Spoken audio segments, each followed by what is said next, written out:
সর্বপ্রথম আমরা রব্বি কারীমের দরবারে কালিমাতুশ শুকর আদায় করি যে আল্লাহ রব্বুল আলামিন আমাদেরকে নেক হায়াত দান করার পাশাপাশি তার হুকুম মানার মতো যোগ্যতা দিয়ে দ্বীনি একটা পরিবেশে, দ্বীনি একটি মারকাজের, দ্বীনি ইলমি একটা মজলিসে আসার এবং বসবার এবং কিছু কথা বলবার এবং শুনবার তৌফিক দান করেছেন।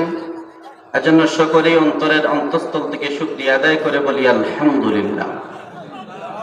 সম্মানিত উপস্থিতি, আমি যে আয়াতে কারিমা আপনাদের সামনে তেলাওয়াত করেছিলাম সেই আয়াতে কারিমের মধ্যে আল্লাহ রাব্বুল আলামিন বলছেন ফালাউলা নাফারা মিন কুল্লি ফিরকাতিন মিনহুম তাইফাতুল লিয়াতাফাক্কাহু ফিদ-দ্বীন। আল্লাহ আফসোস করে আক্ষেপ করে বলছেন, কেন প্রত্যেকটা গ্রাম থেকে, পাড়া থেকে, মহল্লা থেকে একটা জাতি, একটা দল বের হয় না ইয়াতাফাক্কাহু ফিদ-দ্বীন, দ্বীনের জ্ঞান, দ্বীনের সমঝ হাসিল করার জন্য, দ্বীন শিক্ষা করার জন্য কেন বের হয় না?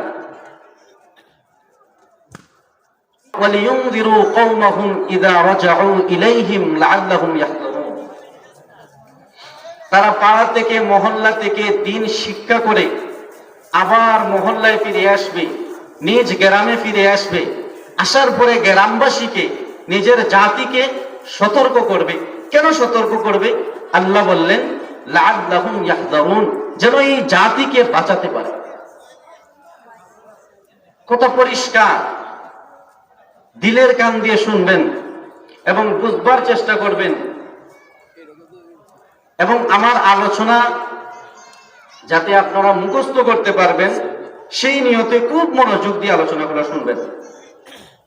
অত্যন্ত দামি একটা কথা আপনাদের সামনে আমি উপস্থাপনা করব ইনশাআল্লাহ। তো আয়াতে কারিমার মধ্যে আল্লাহ রাব্বুল আলামিন বললেন, দেখেন কথাটা, যে প্রত্যেকটা পাড়া থেকে, মহল্লা থেকে কেন একটা দল বের হয় না, যেই দল ইয়াতাফাক্কাহু ফিদ-দ্বীন, দ্বীনের জ্ঞান হাসিল করবে। দ্বীনের জ্ঞান হাসিল করার পরে আবার পাড়ায় ফিরে আসবে, মহল্লায় ফিরে আসবে এবং তাদের স্বজাতিকে, গ্রামবাসীকে, মহল্লাবাসীকে সতর্ক করবে লাআল্লাহুম ইয়াহযারুন, যেন এই জাতি সতর্ক হতে পারে।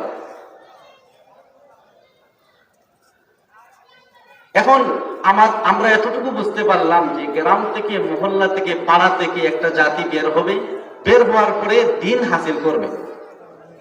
এখন ব্যাখ্যা করার প্রয়োজন নেই, আর এই সময়ও নাই যে কোথায় বের হবে, কোথায় যাবে।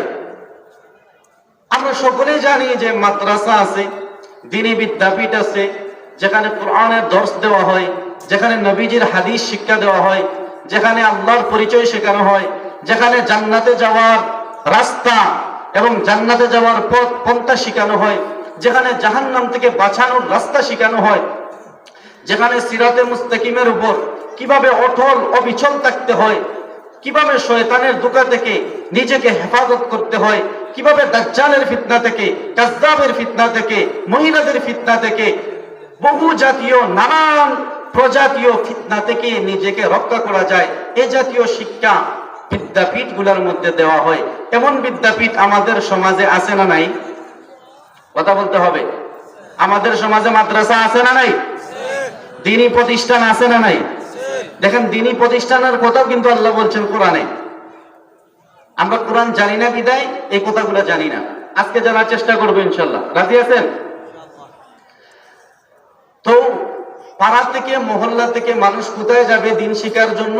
দ্বীনি বিদ্যাপীঠে যাবে, মাদ্রাসার মধ্যে যাবে, যেখানে কোরআন শিক্ষা দেওয়া হয়, হাদিস শিক্ষা দেওয়া হয়। যাওয়ার পরে কি শিখবে? আল্লাহ বলছেন ইয়াতাফাক্কাহু ফিদ-দ্বীন, দ্বীন শিখবে। এখন দ্বীন মানে কি? এই জিনিসটা বুঝলে আমাদের এই কথার ভিতরে অনেক কথা শিখা হয়ে যাবে ইনশাআল্লাহ। দ্বীন মানে কি? আপনি মুসলমান, আপনার ছেলে মুসলমান, এখানে যারা আছেন সবাই মুসলমান। আমি যদি আপনাদেরকে জিজ্ঞেস করি, এই ভাই তুমি দাঁড়াও, দাঁড়িয়ে বলো তুমি মুসলমান, তোমার দ্বীন কি? দ্বীন বলতে তুমি কি বুঝো? তুমি তো মুসলমান দাবি করো, তুমি মুসলমানের সন্তান, তোমার 14 গোষ্ঠী মুসলমান, কিন্তু দিন মানে কি? দিন বলতে কি বুঝো?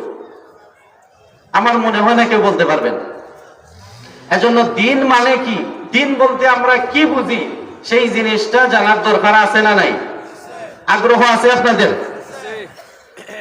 এই জিনিসটা বুঝতে হলে কোরআনে আল্লাহ তাআলা এই দিন শব্দকে একাধিক জায়গায় ব্যবহার করেছেন, একাধিক অর্থে।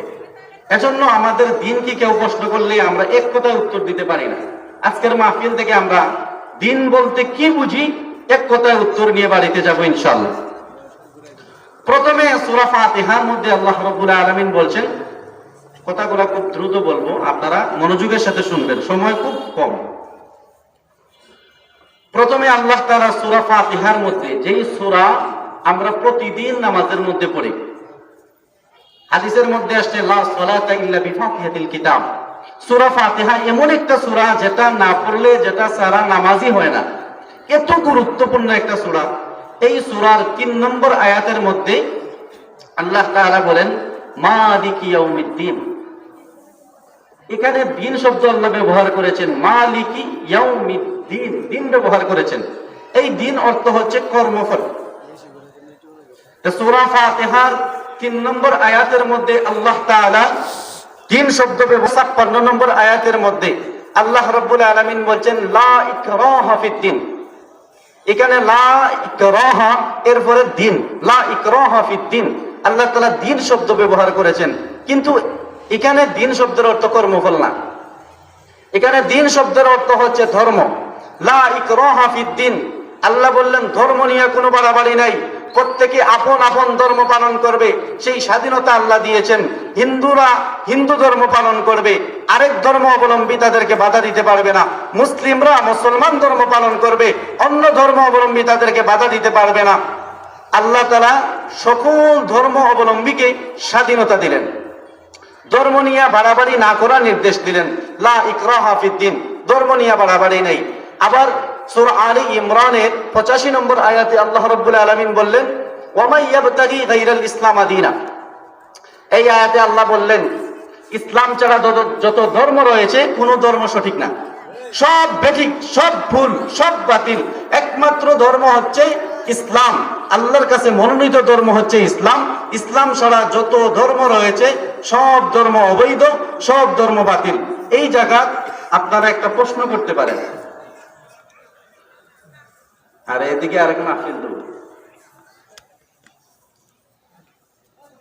এই জায়গাতে আপনারা একটা প্রশ্ন করতে পারেন যে আল্লাহ তাআলা সূরা বাকারার ২৫৬ নম্বর আয়াতে বললেন প্রত্যেকে প্রত্যেকের ধর্ম পালন করবে, ধর্ম পালন করতে স্বাধীনতা রয়েছে, সব ধর্ম সমান, আল্লাহ তাআলা বৈধতার স্বীকৃতি দিলেন।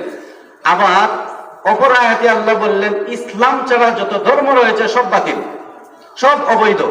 তাহলে এক আয়াতের মধ্যে আল্লাহ বললেন ইসলাম একমাত্র বৈধ আর সব অবৈধ, ইসলাম একমাত্র সঠিক আর সব বেঠিক।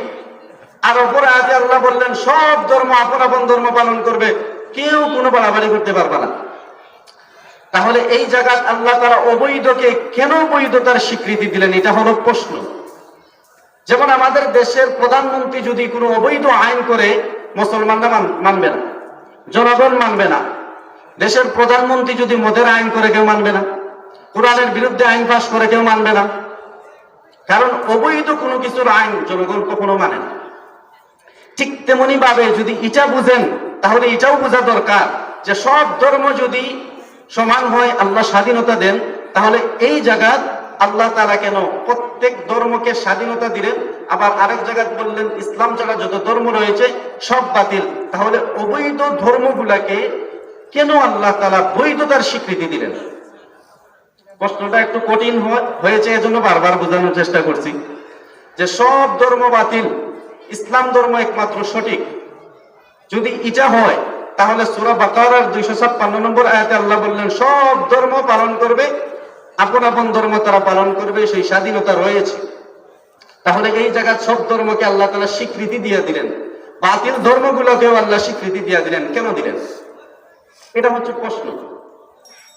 এর উত্তর হলো দুনিয়াটা হচ্ছে পরীক্ষার হল। আপনারা যারা স্কুলে পড়েছেন, মাদ্রাসায় পড়েছেন, কলেজে পড়েছেন, ইউনিভার্সিটির মধ্যে পড়েছেন, নির্দিষ্ট একটা সময়ে নির্দিষ্ট একটা রুমে পরীক্ষা নেওয়া হয়, হয় কি হয় না? পরীক্ষা আছে না নাই? তো পরীক্ষা আছে, পরীক্ষার হলে প্রত্যেক ছাত্রদের লেখার ক্ষেত্রে স্বাধীনতা রয়েছে। কথাগুলো বোঝার চেষ্টা করবেন। এক দুইটা কথা হয়তো কঠিন হতে পারে, চুপ করে বসে থাকবেন, কিন্তু অধিকাংশ কথা বুঝে আসবে ইনশাল্লাহ এবং উপকারও হবে। তো পরীক্ষার হলে প্রত্যেক ছাত্রর লেখার স্বাধীনতা রয়েছে। সে চাইলে বাংলা পরীক্ষার দিন ইংরেজি পরীক্ষাও লিখতে পারে, সে চাইলে না লিখে বসতেও পারে, সে চাইলে সঠিক না লিখে বেঠিকও লিখতে পারে, শুদ্ধ না লিখে ভুলও লিখতে পারে, কিন্তু পরীক্ষক কিছুই বলতে পারবে না। পরীক্ষক কিছুই বলার অনুমতি নেই। কারণ পরীক্ষক যদি বলে তুমি বাংলা পরীক্ষার দিন ইংরেজি কেন লেখো, পরীক্ষক যদি বলে তুমি সঠিক না লেখে ভুল কেন লেখো, তাহলে এটা পরীক্ষার হল থাকে না, এটা হয়ে যায় ক্লাস। তো পরীক্ষার হলের সিস্টেমই এটাই যে পরীক্ষার হলে পরীক্ষক ছাত্রদেরকে লেখার ক্ষেত্রে কোনো কিছু বলতে পারবে না। ছাত্র যা ইচ্ছা যা মন চায় সে তাই লিখতে হবে।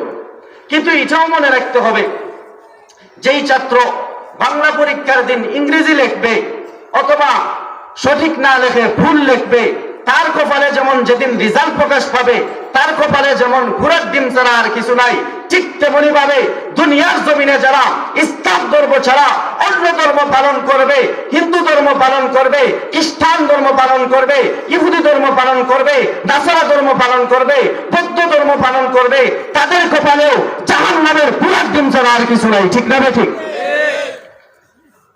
তাহলে সূরা বাকারা বলছিলাম 256 নম্বর আয়াতে আল্লাহ তাআলা বললেন লা ইকরাহা ফিদ্দীন, ধর্ম নিয়ে কোনো বাড়াবাড়ি নেই, প্রত্যেকে প্রত্যেকের ধর্ম স্বাধীনভাবে পালন করবে।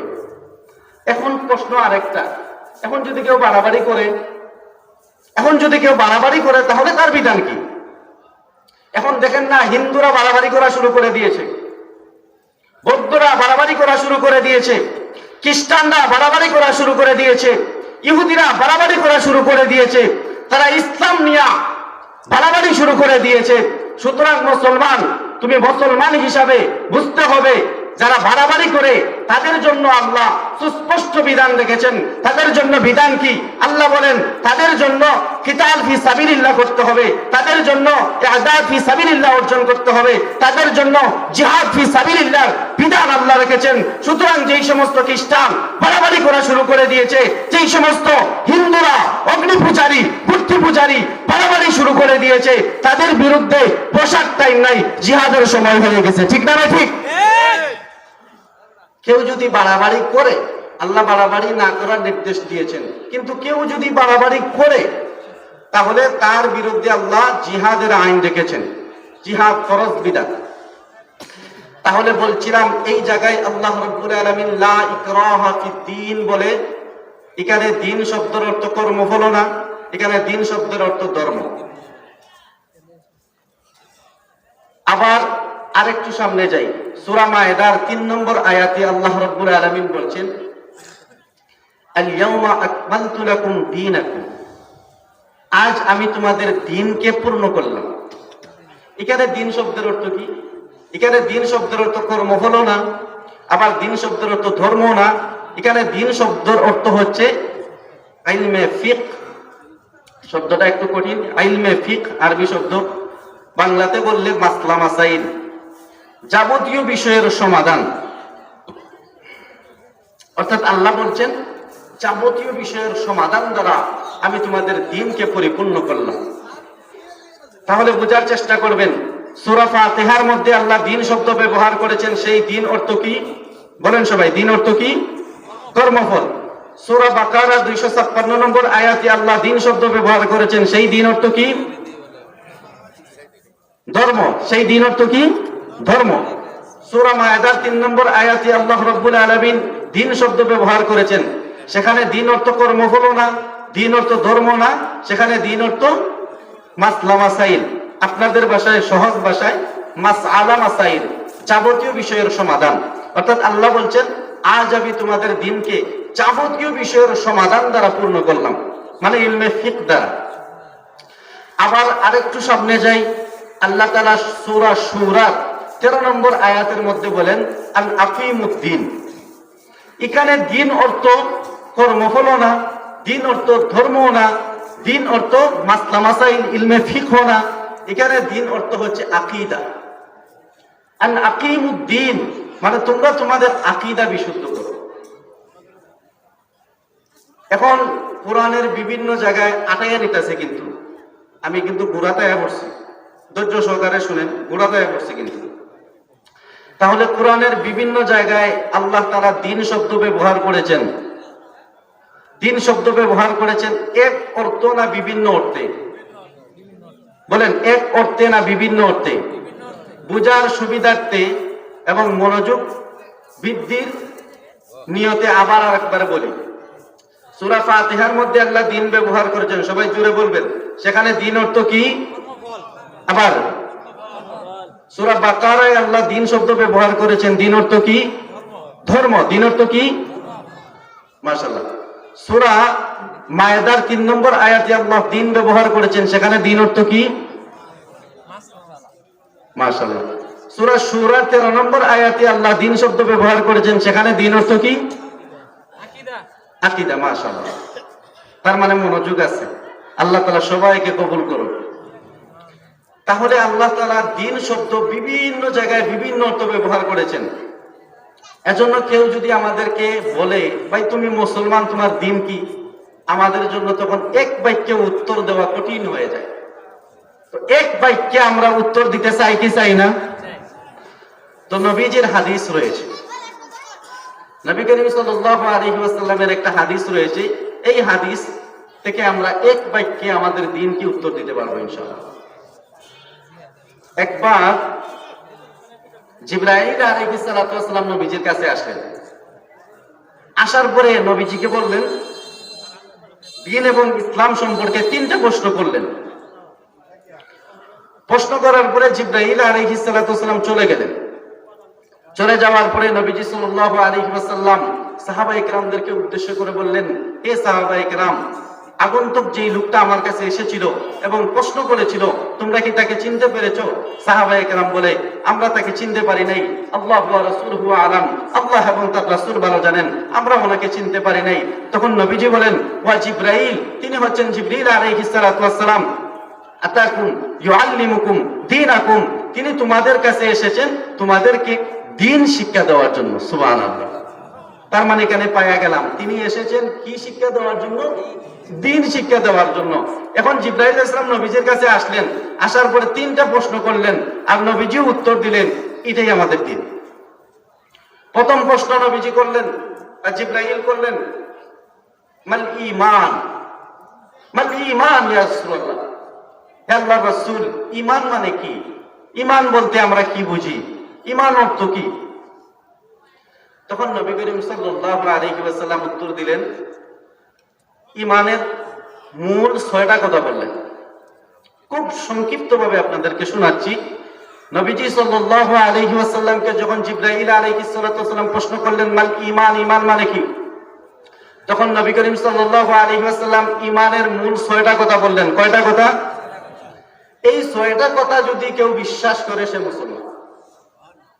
আপনি মুসলমান হয়েছেন কেমনে আপনি নিজেই জানেন না।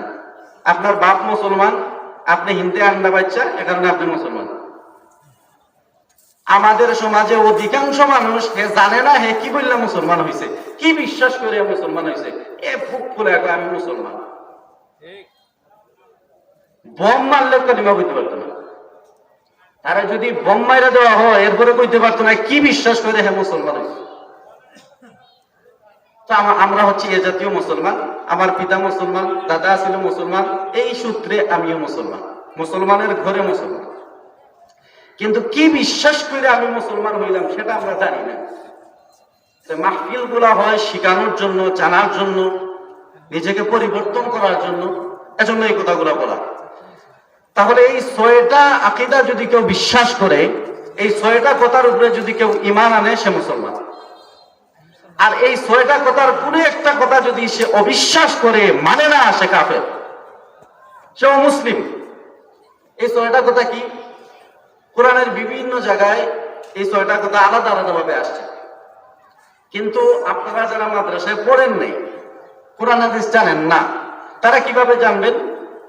তাদের জন্য উলামায়ে কেরাম এই 6টা আকীদাকে একটা কালিমার অন্তর্ভুক্ত করে দিয়েছেন। সুবহানাল্লাহ। সেই কালিমাটা কি? সেটা হচ্ছে ঈমানে মুফাসসির। সেটা আমরা অনেকেই পড়ি এবং মক্তবে পড়েছি। আমানতু বিল্লাহি ওয়া মালাইকাতিহি ওয়া কুতুবিহি ওয়া রাসূলিহি ওয়াল ইয়াউমিল আখিরি ওয়াল কদরি খাইরিহি ওয়া শাররিহি মিনাল্লাহি তাআলা ওয়াল বা'সি বা'দাল মাউত। আমরা অনেকে মক্তবে পড়েছি। আমানতু বিল্লাহ, প্রথমে আল্লাহর উপর ঈমান আনা। আমরা কার উপরে ঈমান আনছি? বলেন, কার উপরে ঈমান আনছি? প্রথমে আমানতু বিল্লাহ, আমি ঈমান এনেছি আল্লাহর উপর। ওয়া মালাইকাতিহি, 2 নম্বর ফেরেশতাদের উপর। 3 নম্বর ওয়া কুতুবিহি, আসমানি কিতাব সমূহের উপর। ওয়া রাসূলিহি, এবং আল্লাহর প্রেরিত বার্তাবাহক রাসূলদের উপর। ওয়াল ইয়াউমিল আখিরি, আখিরাত দিবসের উপর, পরকালের উপর। ওয়াল কদরি খাইরিহি, তাকদীরের ভালো মন্দের উপর। প্রত্যেকটার ব্যাখ্যা আছে, এক একটা ব্যাখ্যা করতে গেলে আপনার ঘন্টার পর ঘন্টা সময় দরকার। শুধু মূল পয়েন্টগুলো মনে রাখেন। ওয়াল বা'সি বা'দাল মাউত, মৃত্যুর পরে আবার জীবিত হওয়ার উপর। তাহলে এখানে মূল 7টা বিষয়, কিন্তু 6টা, 7টার মাঝে 6টা। আখিরাত আর মৃত্যুর পরে জীবিত হওয়া, এই 2টা একটা।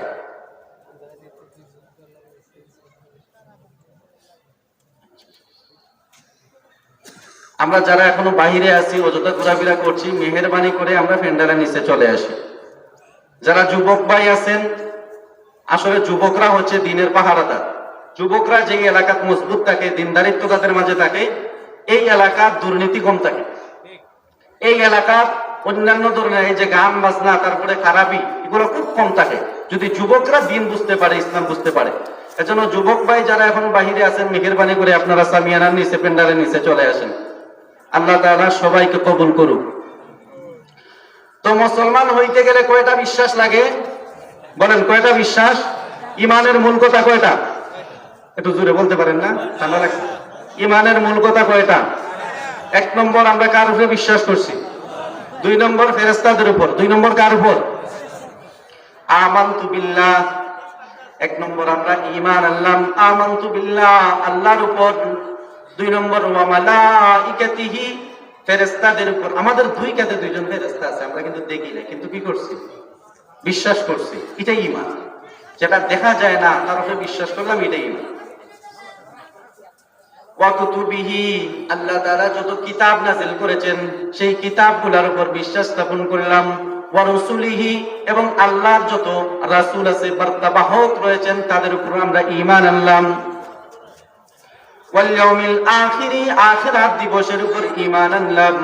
ওয়াল কদরি খাইরিহি ওয়া শাররিহি মিনাল্লাহি তাআলা ওয়াল বা'সি বা'দাল মাউত, তাকদীরের ভালো মন্দের উপর ঈমান আনলাম। মৃত্যুর পরে আবার জীবিত হব, তারপরে ঈমান আনলাম। তাহলে ঈমানের মূল কথা 6টা। ঈমানের মূল কথা কয়টা?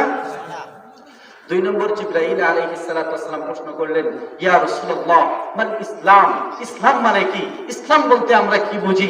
তখন নবী করিম সাল্লাল্লাহু আলাইহি ওয়াসাল্লাম ইসলামের মূল 5টা কথা বললেন। কয়টা কথা? 1 নম্বর, কালেমা। কালেমা আমরা সবাই পারি কি পারি না? প্রজেক্টের ভাই কই বেনবেনি করে ভাই, এটা আরেক ক্লাস শুরু করছি। তো ঈমানের মূল কথা পাইলাম 6টা, ইসলামের মূল কথা 5টা। ইসলামের মূল কথা কয়টা ভাই? 5টা। 1 নম্বর কালেমা। কালেমা আমরা সবাই পারি কি পারি না? সবাই আমার সাথে একবার পড়েন তো, লা ইলাহা ইল্লাল্লাহু মুহাম্মাদুর রাসূলুল্লাহ। এটা হচ্ছে কালিমা। 1 নম্বর হচ্ছে কালিমা। এটা সাধারণ কোনো কথা না। আবু দাউদের 1632 নম্বর হাদিসের বর্ণনা। নবীজি বলেন, মান কানা আখিরু কালামিহি লা ইলাহা ইল্লাল্লাহ ফাদাখালাল জান্নাহ। নবীজি বলেন, কোন মুমূর্ষু ব্যক্তির মৃত্যুর সময় যদি তার জবান দিয়ে এই কালেমা বের হয়, লা ইলাহা ইল্লাল্লাহ নবীজি বলেন দাখালাল জান্নাহ, আমার ওই উম্মতটা জান্নাতের মধ্যে প্রবেশ করবে। তার মানে মৃত্যুর সময় যদি কালেমা কেউ পড়ে, তাহলে নবীজি বলছেন আমার ওই উম্মতটা জান্নাতের মধ্যে প্রবেশ করবে। শুধু তাই না, নবী করিম সাল্লাল্লাহু আলাইহি ওয়াসাল্লাম আরেক হাদিসের মধ্যে বলেন, যেটা বুখারী শরীফের মধ্যে আসছে, 660 নম্বর হাদিসের বর্ণনা, সাবআতুন ইযিল্লুহুমুল্লাহু ফি যিল্লিহি ইয়াওমা লা যিল্লা। কিয়ামতের দিন যখন আরশের ছায়া ছাড়া আর কোনো ছায়া থাকবে না, মাটি তামা হয়ে যাবে, সূর্য মানুষের তুদনা শামসু ইয়াওমাল কিয়ামাতি মিনাল খালকি হাত্তা তাকুনা মিনহুম কামিকদারি মিল। সূর্য যখন মানুষের 1 মাইল উপরে থাকবে, মাটি যখন তামা হয়ে যাবে, তখন একমাত্র আরশের ছায়া থাকবে। আল্লাহ বলেন, কোন ব্যক্তি, নবীজি বলেন, কোন ব্যক্তি যদি এইভাবে লা ইলাহা ইল্লাল্লাহ জিকির করে, 7 শ্রেণীর মানুষকে সেখানে ছায়া দেওয়া হবে। এর মধ্যে 1 শ্রেণীর মানুষ হলো ওয়ারাজুলুন যাকারাল্লাহু খালিয়ান ফাফাদাত আইনা। কোন ব্যক্তি যদি লা ইলাহা ইল্লাল্লাহ জিকির করে, সুবহানাল্লাহ, আলহামদুলিল্লাহ, এইভাবে যদি একান্তে জিকির করে, ওই ব্যক্তিও আরশের ছায়ার নিচে জায়গা পাবে। সুবহানাল্লাহ। তাহলে ইসলামের মূল কথার প্রথম কথা হচ্ছে কালেমা। ইসলামের মূল কথা কয়টা? এর মধ্যে প্রথমটা কি? 2 নম্বর হচ্ছে নামাজ। 2 নম্বর কি ভাই? আমাদের সমাজে এমন অবস্থা হয়েছে, নামাজের কোনো খোঁজ খবর নাই। এমনও মানুষ আছে সপ্তাহবারে মসজিদও যায় না। এমনও মানুষ আছে যে 2 ঈদের নামাজে বসে যায় না। আছে না নাই? এমন মানুষ আছে। কি ঘাট তেরা জাতি রে ভাই, কারটা নয় না, কার সামনে নয় না, একটা বার চিন্তা করে না। সে মসজিদের সামনে বুক ফুলাইয়া হেঁটে হেঁটে যায়, অথচ গারটা আল্লাহর সামনে নয় না। চিন্তা করেন, যেই আল্লাহ তাকে বানাইলো সে কিছুই ছিল না, আল্লাহ তাকে অস্তিত্ব দিল, যেই আল্লাহ তাকে রিজেক্ট দান করলো, যেই আল্লাহ তাকে এত সুন্দর জীবন দান করলো, যেই আল্লাহ অক্সিজেন দিল, যেই আল্লাহ আসমান থেকে বৃষ্টি দেয়, যেই আল্লাহ জমিন থেকে ফসল উৎপন্ন করে, আল্লাহর রিজেক্ট খায়, আল্লাহর বাতাস খায়, আল্লাহর নিয়ামত ভোগ করে, আর সেই আল্লাহর সামনে তার কাঠটা নয় না, তার মতো কাঠটা এই দুনিয়ার জমিনে আর নাই। ঠিক না বেঠিক? এই কাঠটা বেটা আল্লাহ মটকাইয়া দিব। ফেরেশতারা কবরে যাওয়ার পরে তোর ঘাটটা আগে মটকাইব। কি ঘাড় রে ভাই, ঘাড়টা নয় না, সেজদা দেয় না, আল্লাহর কদমে লুটে পড়ে না, তোমার মতো নাফর মানবে না এই দুনিয়ার জমিনে আর নাই। যে নামাজ পড়ে না, নবীজি সাল্লাল্লাহু আলাইহি ওয়াসাল্লাম বলেন, মান তারাকা সালাতা মুতাআম্মিদান ফাকাদ কাফার। যে ব্যক্তি ইচ্ছাকৃতভাবে 1 ওয়াক্ত নামাজ ছেড়ে দেয় সে কাফের। ইচ্ছাকৃতভাবে 1 ওয়াক্ত নামাজ ছেড়ে দেয় সে কাফের। শুধু ইমাম আবু হানিফা রাহিমাহুল্লাহ বলছেন যে ওই ব্যক্তি কাফের না, কুফরি করবে। তো বলছিলাম ইসলামের মূল কথা হচ্ছে 5টা। প্রথম কালেমা, 2 নম্বর নামাজ, 3 নম্বর রোজা, 4 নম্বর যাকাত, 5 নম্বর হজ। এই 5টা হচ্ছে ইসলামের মূল কথা। এরপরে জিবরাইল আলাইহিস সালাতু ওয়াস সালাম নবীকে প্রশ্ন করলেন, ইয়া রাসূলুল্লাহ মান ইহসান? ইহসান মানে কি? তখন নবী করিম সাল্লাল্লাহু আলাইহি ওয়াসাল্লাম বললেন, ইহসান মানে বিশুদ্ধ আমল। বিশুদ্ধ আমল কোনটা? মানে তাসকিয়া। বিশুদ্ধ আমল কোনটা? তখন নবীজি সাল্লাল্লাহু আলাইহি ওয়াসাল্লাম বললেন, আনতা আবুদাল্লাহা কাআন্নাকা তারা ফাইন লাম তাকুন তারা ফাইন্নাহু ইয়ারা। বিশুদ্ধ ইবাদত হচ্ছে তুমি যখন আল্লাহর সামনে দাঁড়াবা তখন তুমি মনে করবা যে তুমি আল্লাহরে দেখো, তুমি আল্লাহরে দেখো। আর যদি ইচ্ছা না পারো, ফাইন লাম তাকুন তারা ফাইন্নাহু ইয়ারা, তাহলে মনে মনে ভাববা যে আল্লাহ তোমারে দেখে। তুমি হয়তো আল্লাহরে দেখো না, তোমার আল্লাহ তোমারে দেখে। এটা হচ্ছে বিশুদ্ধ ইবাদত। এই 3টা প্রশ্ন জিবরাইল আলাইহিস সালাতু ওয়াস সালাম নবীকে করলেন।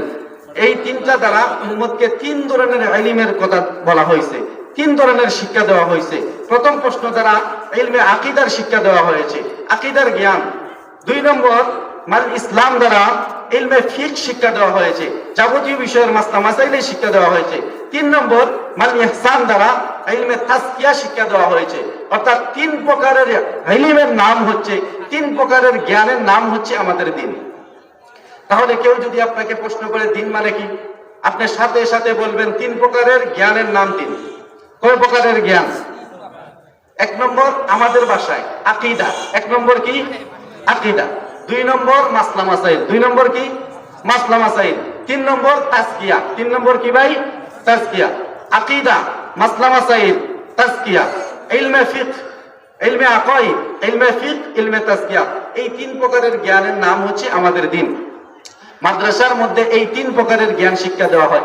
আর এই 3 প্রকারের জ্ঞান শিক্ষার কথা আল্লাহ তাআলা বলছেন, গ্রাম থেকে, পাড়া থেকে, মহল্লা থেকে মাদ্রাসা যাও, দ্বীনি বিদ্যাপীঠে যাও, ইয়া ইলমে দ্বীন, অর্থাৎ এই 3 প্রকারের জ্ঞান হাসিল করো।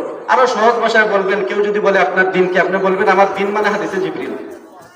আমার দিন মানে হাদিসে জিবরিল। এখন হাদিসে জিবরিল কি তখন ব্যাখ্যা সহকারে করবে।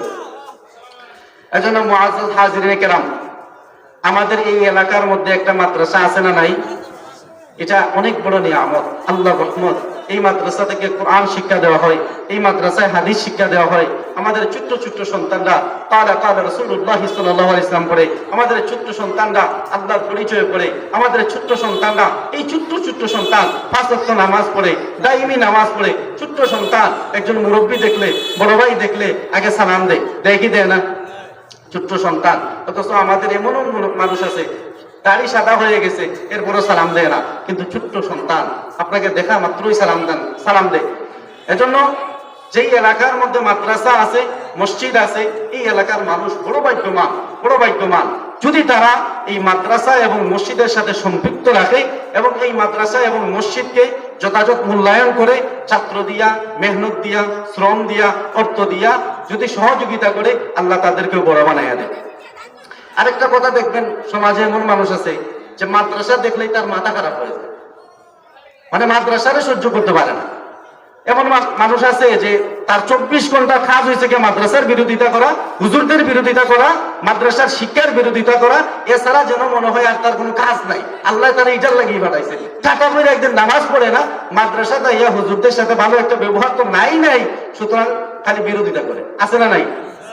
স্যার হোস্টেলে বইয়া দেখবেন মাদ্রাসার বিরোধিতা, হুজুরের বিরোধিতা, ইমাম সাহেবের বিরোধিতা, মুয়াজ্জিনের বিরোধিতা, খালি এছাড়া আর কোনো কাজ নাই। এমন মানুষ আছে না নাই? তো যারা এইভাবে চুলকানি করে, মাদ্রাসা যাদের সহ্য হয় না, এটা হচ্ছে নাস্তিকদের কাজ, বিধর্মীদের কাজ, ইসলাম বিদ্বেষী যারা আছে তাদের কাজ।